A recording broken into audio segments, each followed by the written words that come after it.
welcome back to Mystical Sisterhood. This is your host, Maureen Spielman. Very excited today to be sitting down with Catherine Rolt. And Catherine came to me from a dear friend, Joseph Argazi, who was just with me on episode 35. And Catherine and Joe are dear, dear friends. Catherine is an integrative Chinese medicine practitioner living in England.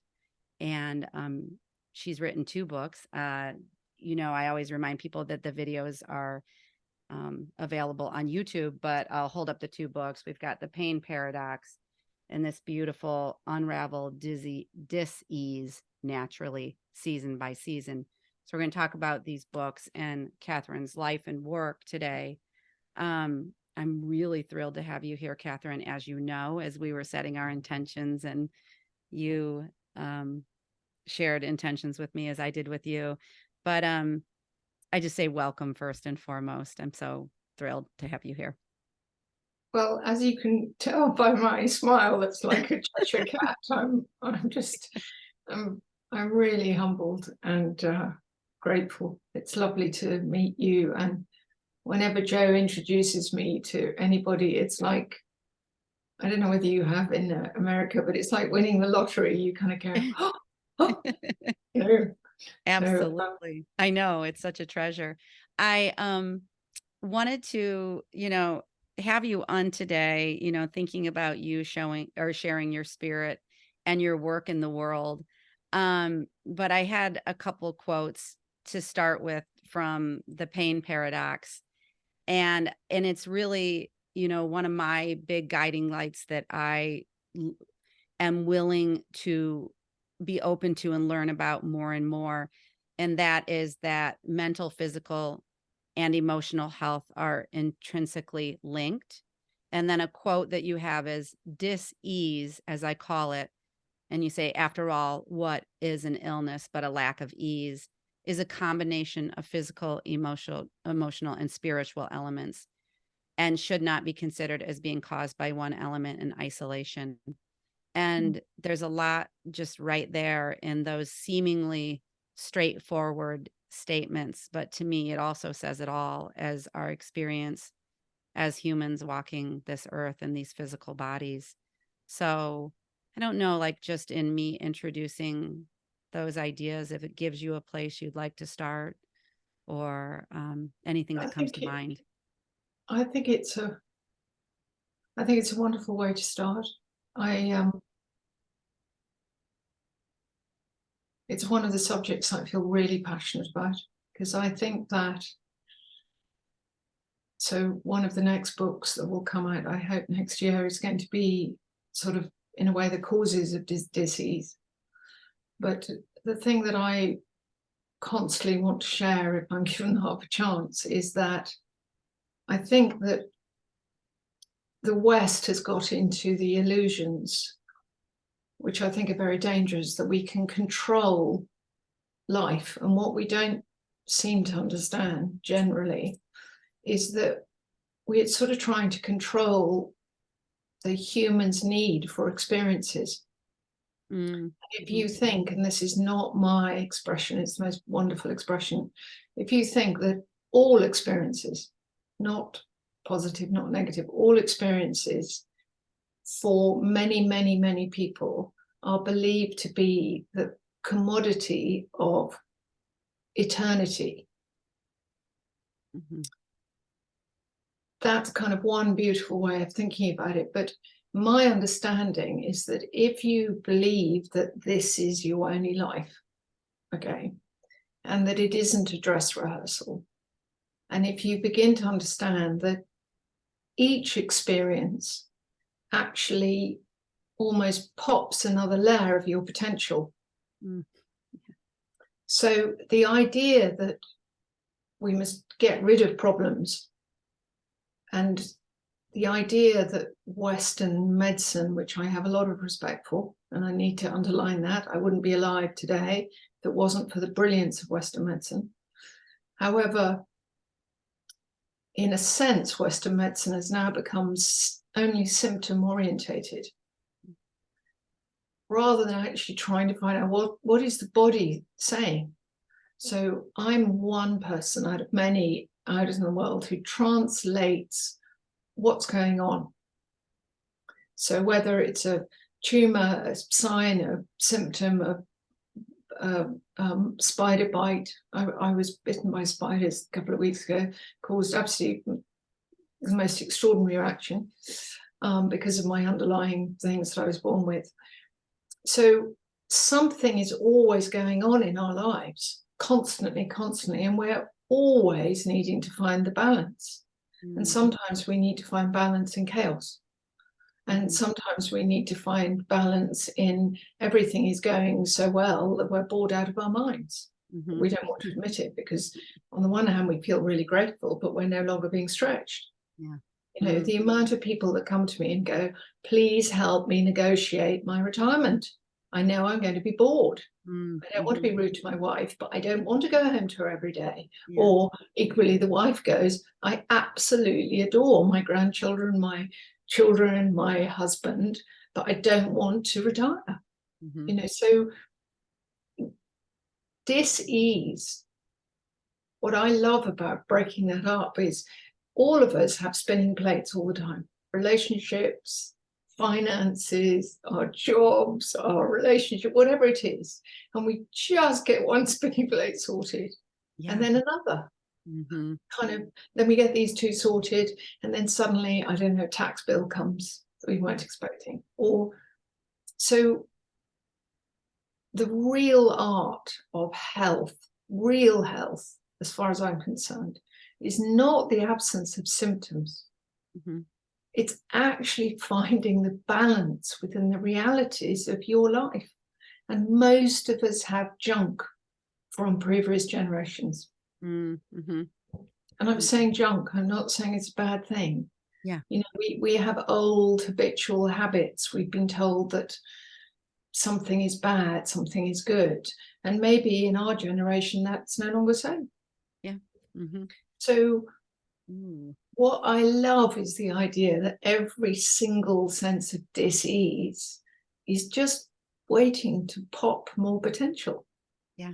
It's such a beautiful way to look at it. I love that. And the, because I think when I first was reading your books and everything, I was erroneously saying traditional Chinese medicine, but it's the integrative, correct? Chinese medicine.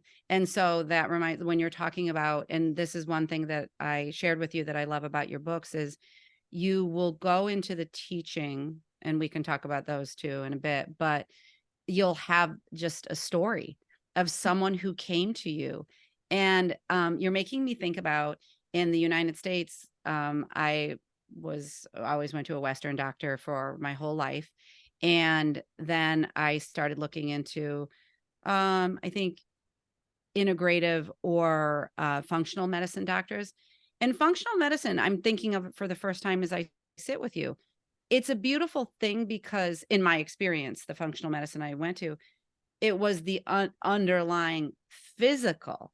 You know, it was like, okay, Maureen, yes, these were your symptoms and what you had. Let's go underneath for what's kind of out of whack physically.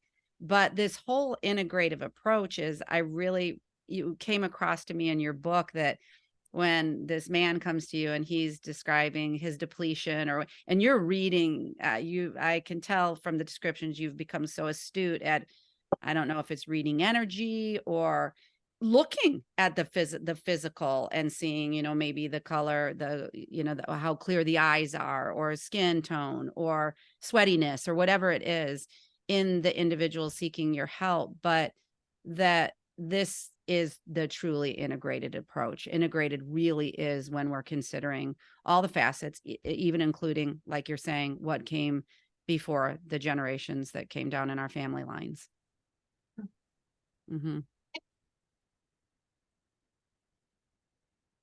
I mean, there was the most beautiful, I mean, she was physically and emotionally and spiritually beautiful woman.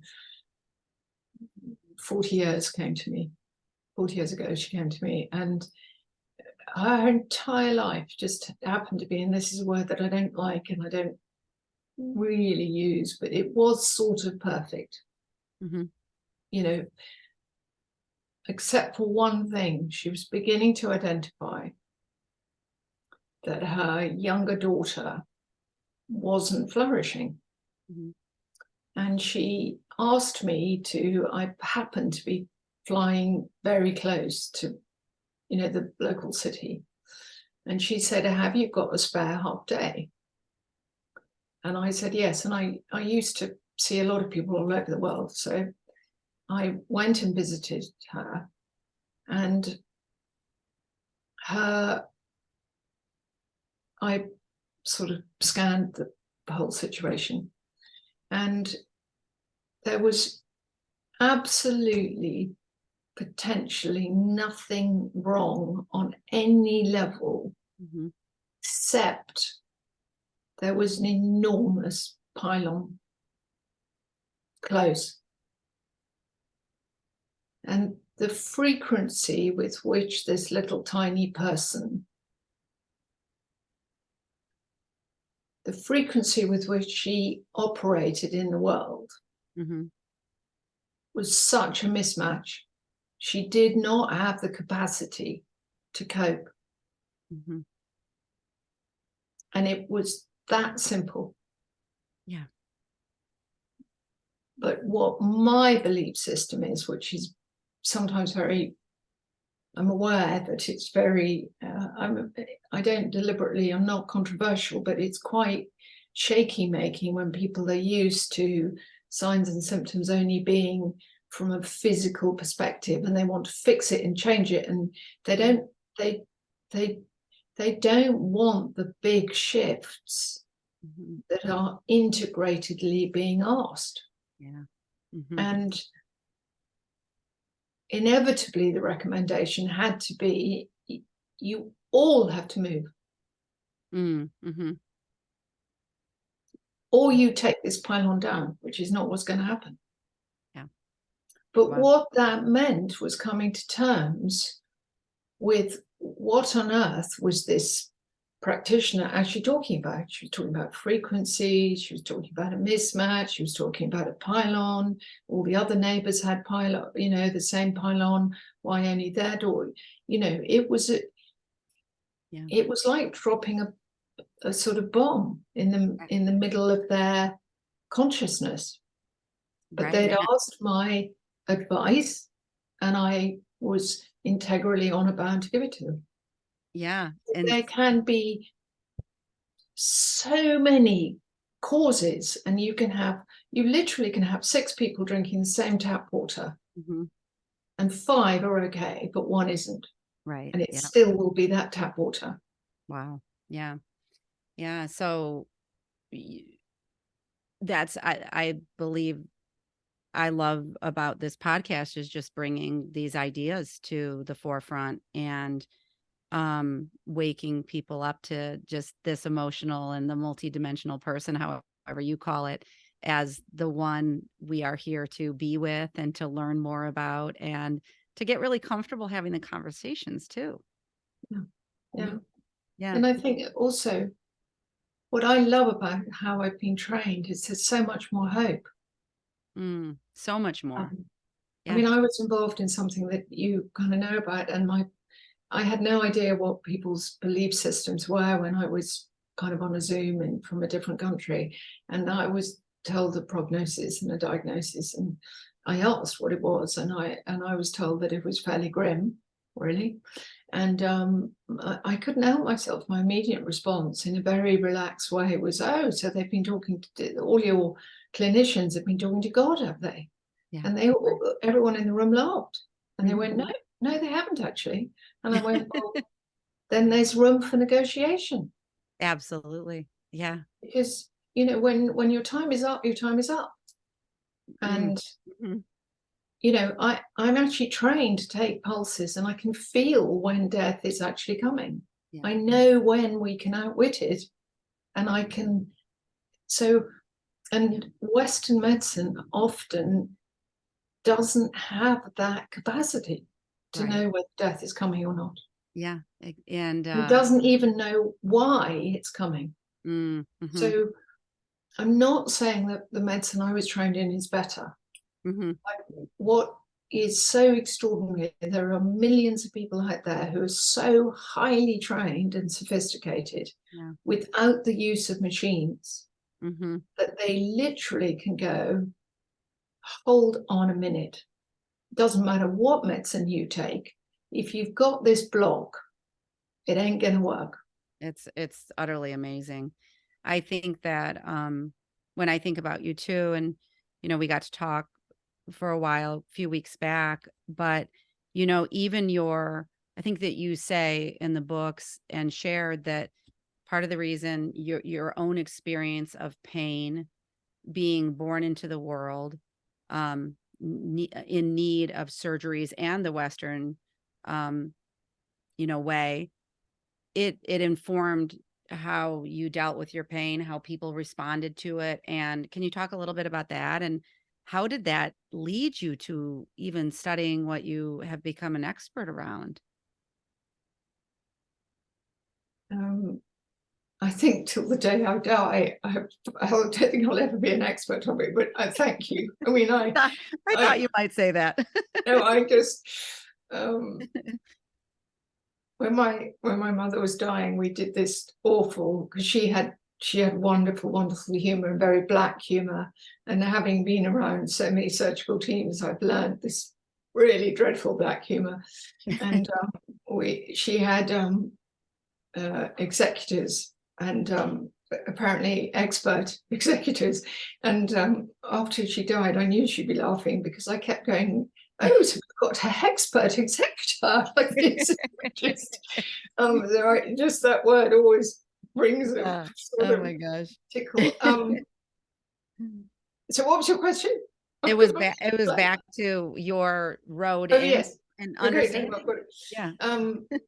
So I had a fascinating time in some respects, because the physical pain and complete dysfunction of almost every single area of my body, including hearing, every single time which you would complain, or you'd say, I'm in pain, mommy or daddy, or I to this day, I've got little photographs of me as a child, and I clearly can't hear. But I was brought up by, generation where you didn't complain, and you didn't have children. I mean, children were seen and not heard. Yeah. So, what I'm about to tell is not a story of dreadful parenting. It's a generational thing. There was some fairly dreadful parenting as well, but I have learned not to judge at all. And so every single time I sort of asked for attention, I was told categorically that what I was experiencing wasn't so. I mean, nowadays they call it gaslighting. Yeah, right. Yeah. So I became convinced growing up that I was psychologically damaged. I should be put in an institution. My sense of what I thought was going on was clearly wrong. My instinct was wrong. My intuition, everything. So it was a little bit of a surprise when I was rushed into hospital at about 7, not really hearing properly. And I came through that surgery, and I heard loud noises. Yeah. So that was my first sort of realization that perhaps something wasn't quite right. And then I had all sorts of experiences that were extremely painful, physically painful, but everything was still being hooked under it's psychological, it's emotional, it's, my parents started going through a nasty divorce, and it was that. And I went along with it thinking, crikey, I really must be a very mixed up kid. Yeah. And then at about 12 or 13, I was actually taken out of school because I suddenly collapsed and couldn't walk. And I never went back to school. Yeah.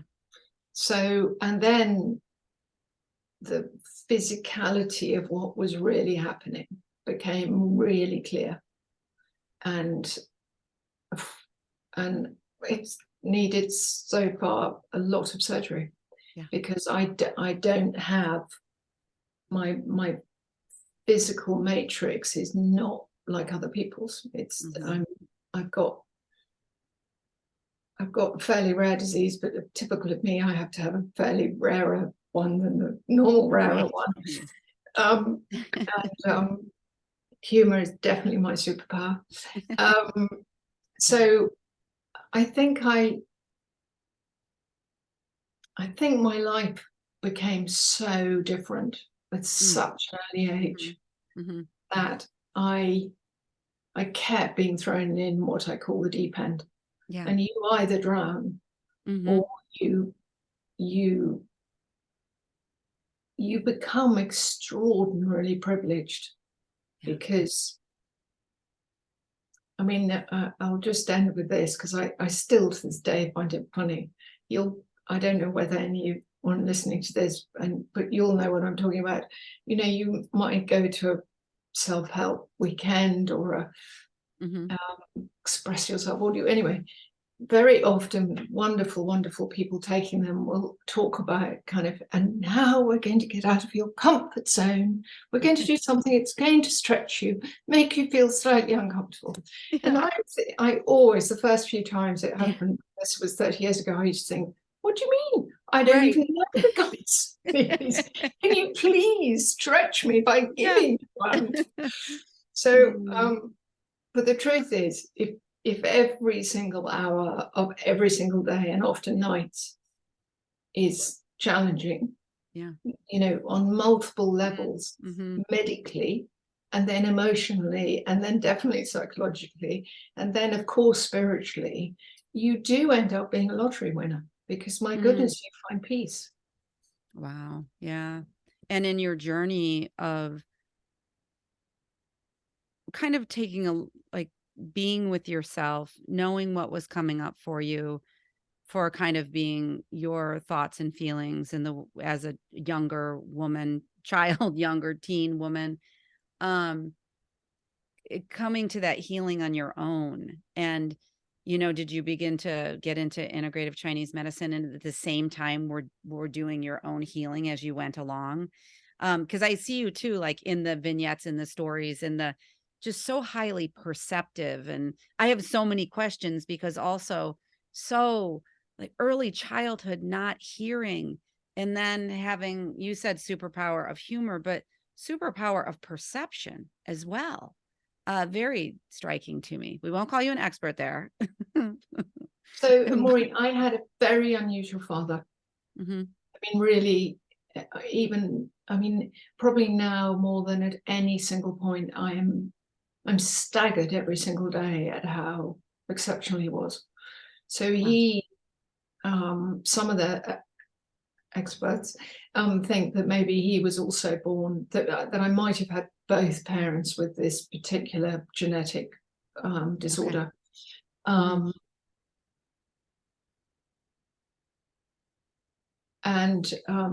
very often the reason why I don't name it is because in some ways I think that it's not what's really important. I think what's really important is, I mean, so my father was born sort of perfect little child. And then the midwife at the last moment sadly made a mistake. And as a result, he ended up being sort of paralyzed and starved of oxygen in one side of his brain. And so his mother was told that he would never ever walk. And my darling grandmother, my grandfather was Dean of South Africa and Cape Town. And they both were they lived their faith. They weren't hypocritical at all. Every single day they lived extraordinarily. And my grandmother, for the first time in her entire faith, her life of faith, was absolutely furious with God. And as far as she was concerned, God, it was unforgivable. And so when she was told that her child would never walk, she had 3 sons, she wouldn't take any notice and said, no, this child of mine is going to walk. And she went And if you think about how difficult it must have been in those days, she went to 21 consultants. Every single one of them said this child will never walk. And she said, what rubbish. And the 22nd one said, if you are willing to impose on your son painful exercises every single day until he's in his early teens, he will walk. And she did. Mm-hmm. And he did Mm-hmm. learn to walk. And he had a withered hand, and he had to have his calves and his shoes adapted. But he ended up being the most extraordinary philosopher. Yeah. Yeah. And one of the things he used to do to me as a child was he used to kind of let me be around grown-ups. And then he would sort of treat me like a mini grown-up. Mm-hmm. And he would say, so darling, what did you think of Maureen? I don't want you to be nasty. I don't want you to judge her. I want you to use your senses, your God-given senses. What did you think? I mean, is she trustworthy? Does she trust herself? Oh, wow. Because if she doesn't trust herself, then you can't trust her, can you? I mean, darling, what do you think? Yeah. So at every single point, and then he became an artist. At every single point, he was downloading that the world is full of color, senses, and you have to use your senses. It's mind-blowing. It really was mind-blowing. And I'm in a job at the moment, Maureen, where Daddy's paintings that are huge, the ones that I own, are kind of, they're suddenly out of storage because I'm doing a sort of weird sort of house whispering, because I was trained to kind of diagnose countries and houses before people, and I'm sort of doing a kind of medical whisperer in a house, and we've taken the paintings out of storage, and people are arriving and they're going, wait a minute, was the house built around the paintings? Yeah. Where does anybody ever say that? That's how extraordinary his eye was and his vision of people. Yeah. Oh, and he was always making me use what he called our God-given capacities. Yeah, it correlates so much, I believe, and sometimes I just get a little choked up, but in your book, The Unraveled Disease, first of all, kind of talking about, I mean, I can't sum it up that well, but like just the way that you organize the books, and it's about people's lives. It's about how they come to you, but it's also about the seasons, and it is the integrative Chinese medicine, and it's about our organs and the themes that go along with the seasons. And I want to talk about that definitely today. But what it's reminding me of your father and how pristine he was in the questions that he asked you. I believe then by having that modeled, that I can see, I loved it in Unraveled Disease Naturally, how you call it at the end of each chapter, unglamorous tips for glamorous living. It's so funny. It's so perfect. And then you'll say whatever the body part is, but I love it that you get it. Yeah. And it's so good. And, Yes. and I feel, I really do believe, for the listener here, this book, both of them, The Pain Paradox and Unraveled Dis-ease Naturally, are beautiful. I like Unraveled Disease. It feels more expanded, and then you have those tips, but the way that you deliver the unglamorous tips for glamorous living, they're very like astute. Like the questions they bring you down into the experience. For instance, just talking about guiding someone how to really create a mealtime that's intentional, and it's slowed down, and it's set up, and even like the way you ask the questions around setting up our sleep environment or whatever it is, that it has like a really luscious quality to it that invites the reader in. And that's why I love in this book in particular, how this book is a lot of things in that I see. It's like your specialties and wisdom coming through your work, but also just the questions. It's like these, I feel like the coaching or almost like therapeutic questions that a reader can take and really consider in their lives. So yeah, I love the unglamorous tips. I think, Maureen, what I loved when I was kind of finding out more about you, I love, you say a life of clarity and connection.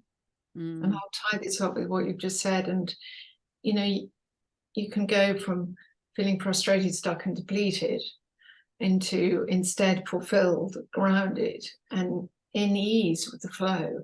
And I think I love that, because in the extraordinary life that I've had, so many people, and sadly the numbers are going up, of chronic illness and inflammatory disorders and autoimmune situations. And when I first qualified, it was 1 in 9 or kind of 1 in 12 would get cancer. And it doesn't matter how much the adverts ask us to put more money into the children's cancer hospital in England or all over the world. It doesn't matter how much money we're being asked for. When we're just trying to deal with the symptoms, inevitably the numbers are going to be 1 in 2 now. Yeah. So because we're trained to look ahead, I wanted to produce a book that you could end up getting in the library if necessary, because there are very few people who are going to be hit by cancer or whatever it is that are going to be able to financially sustain the acute, let alone chronic situation.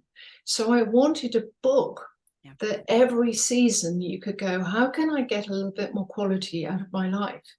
How could I mean, you put it beautifully, how could I feel a little bit more fulfilled, a little bit more grounded, and get into the flow? Now, if your life has been hammered so hard, the interesting thing is that you become willing to go to any lengths to get a little bit better, or to give love or care to someone you love. Just, you will do anything. So I made a joke to myself, because clients that come to me who are in massive trouble, they will do whatever you ask, as long as it's respectful. Whereas people who are still, which by the way, I've had layers of that also, so I'm not being superior about this. We all go through layers where we take areas of our lives for granted. But when people are still sitting in, I can negotiate, I can control, and I'm really ego-based. And they ask me to fix something. Most of the time I'll go, no, please go and find someone else.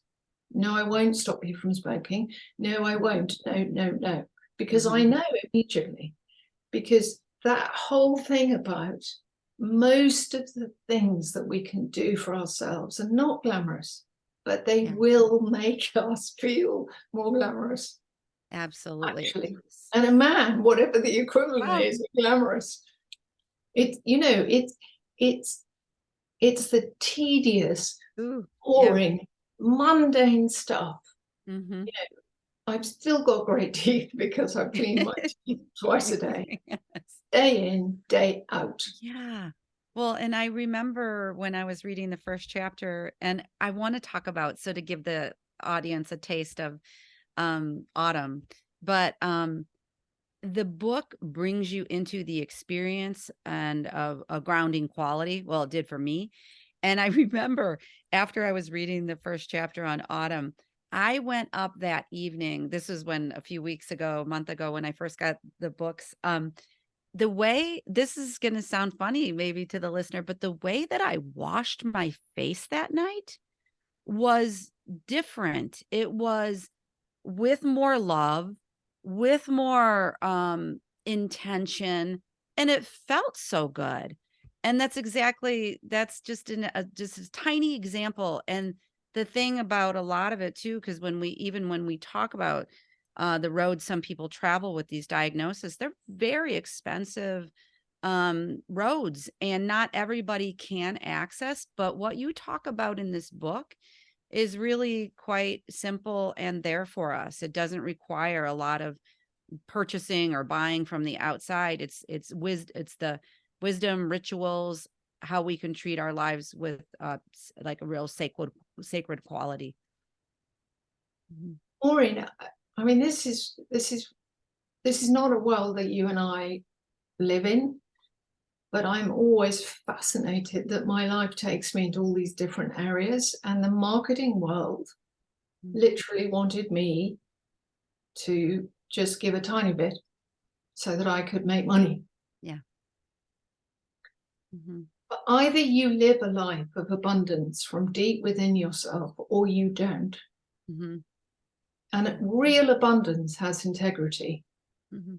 And if I'm privileged enough to have these skills and to somehow, by the grace of God, manage to qualify against all odds, then I will go to any lengths to get information out there that will help somebody who I can guarantee often will not have the money to actually have a session with me. Mm-hmm. I used to have refugees, and I'm really serious about this.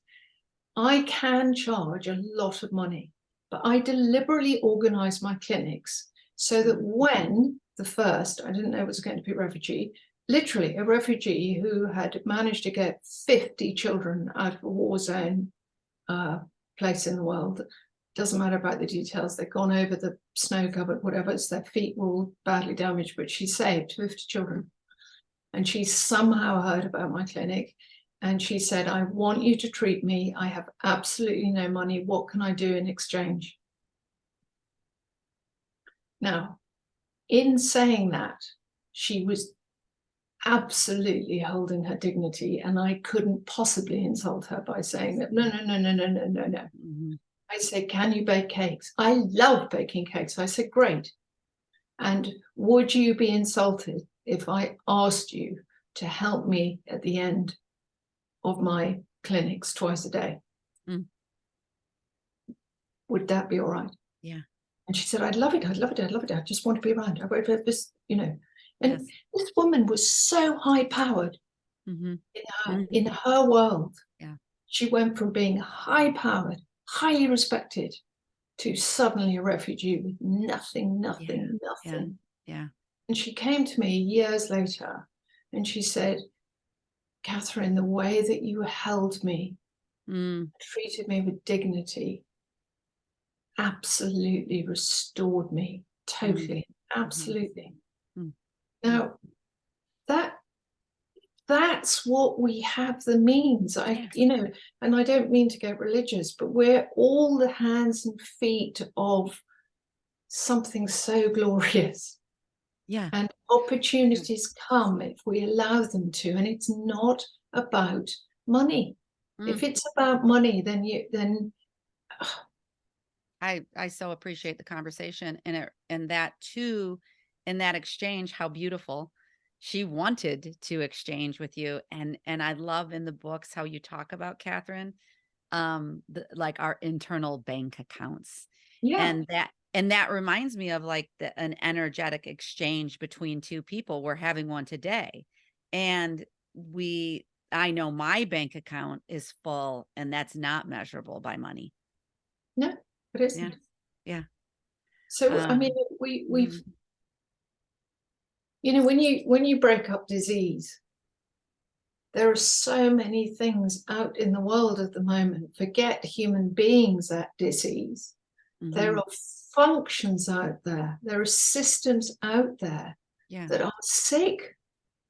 They're sick. Yeah. I mean, I have so many people coming to me almost every single day going, why can't I talk to a human being? I don't want to talk to a machine. Absolutely. I need a human being. Yeah. My life doesn't fit into the form. My life doesn't fit into the whatever. We for as right as we are getting some things, Yeah. there's a lot that is contributing to what human beings absolutely don't need. Yeah. Yeah. And what they need. I hear you. I think that I've heard so many people say, Maureen, when are you going to do something in person? Maureen. And yeah. And I'm listening. I'm like, oh, okay. That's the connection that we're all craving. Can you, Well, we better Catherine? do one. We'll do one in the States. I'll come over. I'll come back We'll to do London. a live event and let people, feel each other, touch each other. I'm like, when you were talking about your father's art, I'm like, oh, I can fly to London. So yeah, because the fall equinox was just this past Saturday, so this will air in probably a few weeks from now, 2 or 3 weeks. But can we talk about fall, and just like I was saying, for the listeners to know, how do you view fall? What's the bigger meaning? It's not just the passing of a season of 3 months. Okay, so I do this every season, by the way. I'm sorry. I just, every season I'm in love with it. So the autumn is all about really letting go. Fundamentally, it's about letting go of what no longer works for us. Wow. So I'm going to tell you a really quick, brief story. I was working with someone who was grief struck, and we happened to be going for a walk. I will go to any lengths to work with people, Yeah. And so we were going for a walk, and this darling woman turned around to me and she said, "What is wrong with me? Why can't I stop this grieving? I mean, surely it must be over." She was letting me start like this. She was furious with herself. I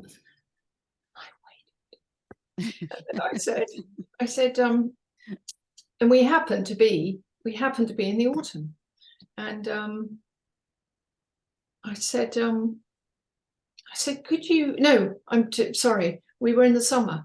And I said, could you please go over to that tree and could you shout at it and tell it how ludicrous it is. It's completely stupid. It's absolutely hopeless. It's spiritually inept. It's mentally, psychologically blocked. It clearly needs a clearing from a shaman.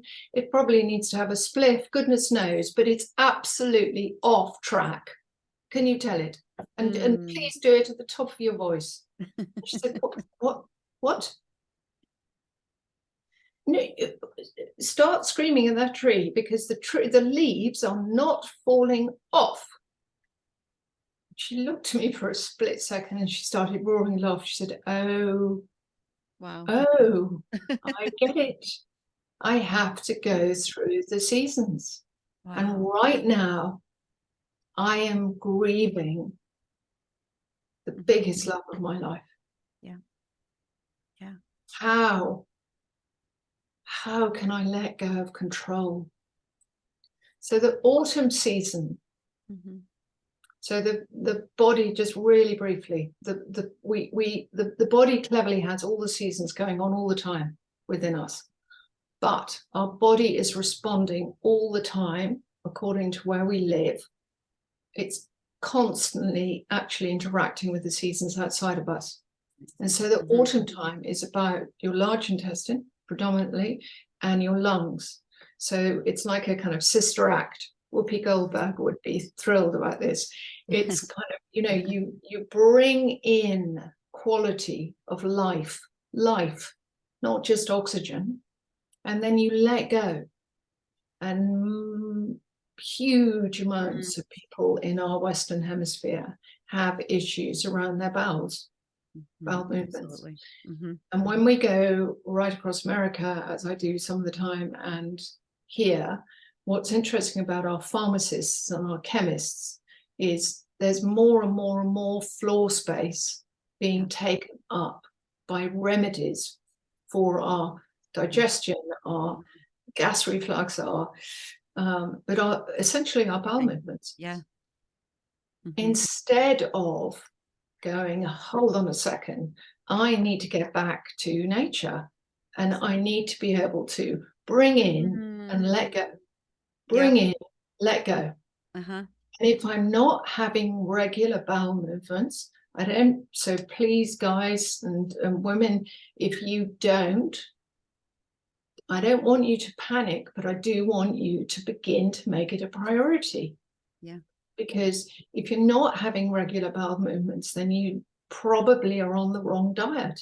Mm-hmm. Or you're not giving your body time to digest. There's many, many tips, but Yeah. not just from me, but autumn time is about letting go. And it's okay that a lot of people start feeling a little bit melancholic, Yeah.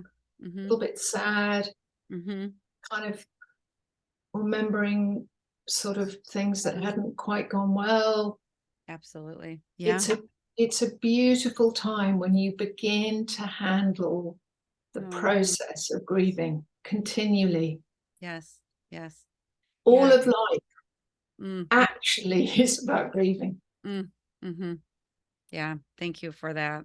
It's the little taste of the letting go of autumn. And I love the name autumn too. It's just so pretty. And I can't thank you enough, Catherine. I know we're nearing the end of our time here. There's so much to say.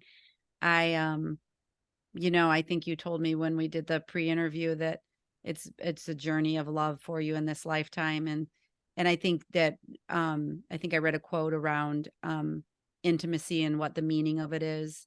And it's really the journey of getting to know ourselves. And then into me, I see. So beautiful. Yeah. And then when we can do, and I see that as your work too, when it allows people to look inside themselves, deeply honoring their own journeys, everything that's come as part of their experience, then they can allow themselves to really share of themselves too. And this is an introduction for me, and I hope many of the listeners too, I have a feeling it is, of our mirroring and our how we move with the seasons. We are the seasons. I mean, there's just so much to be said about how the universe holds us and the nature and the seasons and us as human beings. So I don't know. Nature is always inviting us to come home. Yeah. To an incredible place. And we are being invited there now, with the systems that are showing themselves not to be working for people, and a call to that home, to our home. So I just, so much gratitude for you being here today. I'll include your website, the links to the books and the show notes, and where people can find you. And to anyone who's listening to this, Maureen doesn't know this, but I hope she's going to come and be on my podcast so this conversation can continue. Oh, I would love that. Yes. So there we are. And thank you. Honestly, thank you so much. And I've got one in my mind for you and Joe together. So just the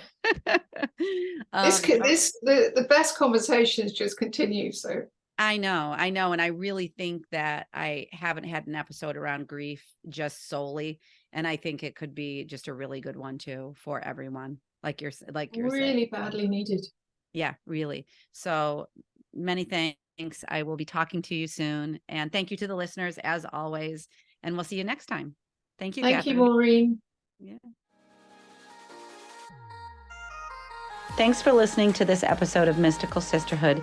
To learn more about my one-on-one coaching programs or join the Mystical Sisterhood membership, visit maureenspielman.com or mysticalsisterhood.com.